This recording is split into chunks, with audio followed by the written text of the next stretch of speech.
Care, এই care জিনিসটা ছেলেদের শেখাতে হয় না। ছেলেরা যেই মেয়েকে পছন্দ করে তাকে এমনিতেই কেয়ার করে। ছোট ছোট ব্যাপারগুলো তার চোখে এড়ায় না। মেয়েটা কিভাবে হাসে, মেয়েটা কোন মুডে থাকে, মেয়েটার চোখ দেখে সে বুঝে যায় মেয়েটার মনের অবস্থা। একটা জাদু জানার মতন ব্যাপার, তাই না? ভালোবাসলে এইসব এমনিতেই চলে আসে। যেই ছেলে বলে আমি এসব বুঝি না, সে আসলে ভালোই বাসে না। সে বিভিন্ন অজুহাত দিয়ে এড়িয়ে যেতে চায়। পুরুষ মানুষ ভালোবাসলেও সেটা বোঝা যায় না, ভালো না বাসলেও সেটা বোঝা যায়।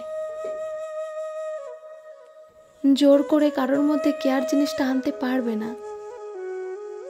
তুমি বেরসিক, তুমি কেয়ার করতে জানো না, তুমি মন বুঝো না, এসব বলেও লাভ নেই। আসলে যে ভালোবাসে সে কেয়ার করে, সে মন বোঝে, সে সব জানে, সে সব বোঝে।